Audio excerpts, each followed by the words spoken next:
Hey, what's up, y'all? This is Shan, the Iron Nurse Practitioner, and I wanted to come to you with a answer for a question that I've seen a lot online, but I've also seen with my own patients about whether IV iron changes your menstrual cycle.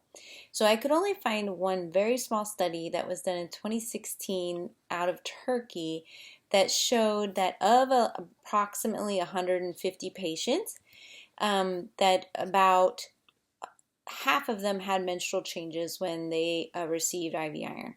And of those half, 18.8 percent had increased menstrual bleeding, and 19.5% had decreased menstrual bleeding, and 7.8% had early menstrual bleeding, while a small percentage, 3.9%, had delayed menstrual bleeding.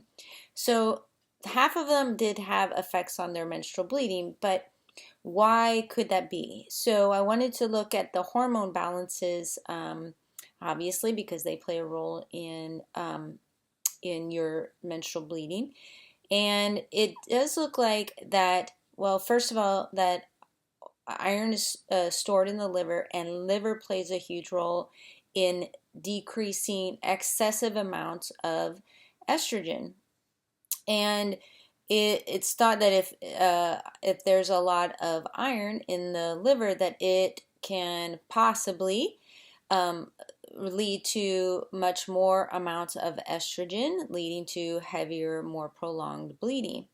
But there's also a thought that that estrogen plays a role in hepcidin release, and that increased amounts of estrogen lead to more storage of iron and less iron being delivered into the cells. So there's definitely a crosstalk between estrogen and iron, but the biggest theory being that if you're having excessive amounts of iron circulating through the body, that may lead to drops in estrogen, which then means it signals the sloughing of the uterine lining, because that's what is signaled, is increase in progesterone, decrease in estrogen to slough the uterine lining, which leads to menstrual bleeding. So that's the running theory right now. There's nothing that's proven, but I will give you those studies so that you can look at them if that interests you, and you can share it with anybody you like. Thanks.